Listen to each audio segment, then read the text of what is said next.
food prices are expected to go up another 3 to 5% in 2025, which means you could end up spending another $16,000 on food this year. But here's the kicker. Most of it is actually pretty avoidable. Today, I'm going to be showing you 4 practical tips that I use to save thousands on food every year. Let's keep that money that you've earned in your pockets where it belongs. Stick around and I'll reveal the one rule that I follow that makes the biggest difference in my grocery bill that I plan to continue doing this year. There are 4 practical tips that I'll be going through today. We'll start off with number 1. Plan your meals. This is something that I've been doing for a little while, and it really just makes it a little bit simpler to spend less money. If I know that I'm going to make rice, potatoes, chicken in the week, I know exactly what I need to buy at the grocery store. So I go and I purchase those few things and I leave temptation out of the equation. And then the biggest excuse here is the time that you don't have to plan for your meals. Guys, look at the amount of time that you spend on social media. Take 20 minutes away from that and you can plan an entire week. Trust me, it's 100% possible to do this. The simplest way to do this is actually something called shopping your pantry. So go around your pantry, your refrigerator, everything you have in your cabinets, your snacks, see what you have and what you don't have. Make a list. There's apps for those things, or just break out the pen and paper, see what you need, and then go purchase it. But before you go make those purchases, make sure you eat something before you go. Going grocery shopping on an empty stomach is a surefire way to end up purchasing a lot of stuff that you don't want, and even stuff that you'll end up probably throwing out, which means you're basically throwing out money. According to Reader's Digest, dedicating an hour each week to meal planning can save you approximately $500 a month. Can you use $500 a month? And again, the strategy here is pretty simple. You plan your meal in order to trick yourself into buying less impulsively, which means you're not going to buy too much, and it means you're not going to throw out too much. But let's say that you don't have the time to meal prep every single week. Is there still a way that you can save big? Moving on to tip number 2, shop smarter, not harder. You don't necessarily need to shop at like the big box brands, the Sobeys, the Loblaws, whatever it is. But this also goes back to just studying your area. See what you have and purchase in bulk if you can, especially if they're on a deal and especially if they're non-perishable foods. You can buy staples like canned beans, oats, seasoning, all in bulk.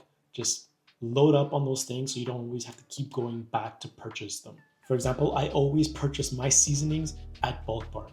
The main reason why is because if you go to a grocery store and you buy like those plastic packets of seasoning, like oregano, chili pepper, whatever it is, they're really expensive for little tiny packs. They're like $1.90, and that seasoning will last me like, I don't know, a few months.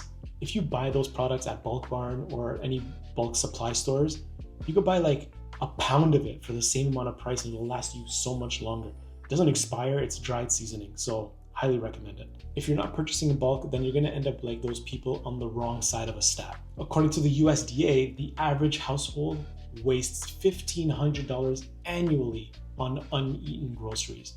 That means all those times that you purchase all those vegetables or fruits, you put them in your fridge thinking you're gonna have them, and you don't. You throw them out. That's money being thrown away every single week. Also, I feel like I have to say it, but just in case, don't buy bulk produce. You're gonna end up throwing it out, unless you're just like wolfing down kiwis. Okay, so now you're saving money at grocery stores. But what about dining out? Is it even possible to dine out without breaking the bank anymore? Which brings me to tip number 3. Cut down on dining out without feeling deprived. This is one of the biggest money drainers out there. But when it's done right, it could change your whole perspective on food. Something that I do every single week is I dedicate one meal a week to dining out. This is that one meal a week where my wife and I will go to a restaurant and spend money or stay in and order. Think about all the times that you order food online. You're spending minimum $40, $50 on a meal serving 2 people. So if you do that just 5 days a week, that's $250 gone. Spend that's $250 you could spend on groceries for like a month when shopped properly. So yeah, go to a restaurant, purchase a fancy meal once a week. That's what I do. And then try to replicate that meal at home. Try to ignite a small passion for cooking. I'm not the best cook in the world, but whenever I go to restaurants, I always think, hey, how can I make this at home? How can I make this that much cheaper? I'm always looking for ways to save some money. So if I take a recipe, take it home, see what I can do. So for example, pizza. I've personally recreated a pizza. Here are some photos of my pizza. Apparently it's good. According to like my mom, my family, my wife, apparently it's good. The cheapest medium pizza in my area is Domino's and it's $8.99, but I have to buy two. That's the deal, so it's 18 bucks for two. I can get the exact same ingredients, like flour, for pennies at the bulk store. I can buy tomato paste for like 90 cents, a block of cheese for 8 bucks. That can make me at least 2 pizzas, and a pack of pepperoni for 6 bucks, and that could easily make me like 4 pizzas. So my 2 pizzas that I can make with the same ingredients cost me about 12 bucks. Now listen, it's 6 bucks, who cares, right? But it's that mindset that you put towards saving a little bit here and there that will really make a big difference in your wallet. On top of that, it tastes better because you made it with your own hands. You get a little bit of your skin dust in there. And again, it might ignite a small passion for cooking. But what's the one rule that I follow that's truly transformed how much I spend on food? But before we continue, if you feel like you got any value out of today's video, leave a like. I'm trying to up the quality, so as you can see, better quality in the video and the audio, hopefully.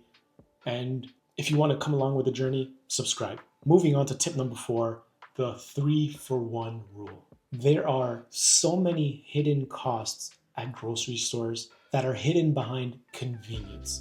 And to be honest, the way a lot of these grocery stores have their things labeled, I feel like they're meant to confuse you. Like, who's gonna sit there or stand there and do all this math really quickly?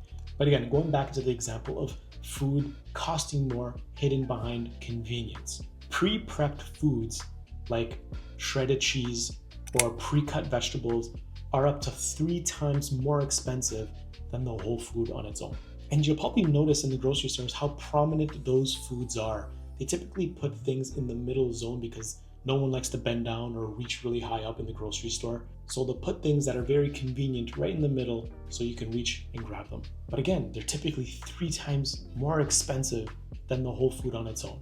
I'll give you the examples that I see very often, which is things like shredded cheese or vegetables. You are paying for the convenience of someone in the store shredding that cheese for you or cutting those vegetables for you. Then they sell it at a premium when it's the same vegetables and the same cheese that are already there in the grocery store at a reduced price. Buy that same product, that cheese or those veggies, and just spend a few minutes at home cutting them yourself. That alone can save you hundreds every single year, and especially if you buy them often. And it'll most likely lead to less waste. Start small. Pick one of these tips from today and test it out this week. Your wallet and your stomach will thank you. Please share the tips that you have, that you do at home for saving on food, groceries, dining out. I'd love to read them. So if you put them in the comments, you could help someone out. But again, even for me, I'm always looking for ways to save some money. So I appreciate you watching and sticking around to the end. I will see you next week.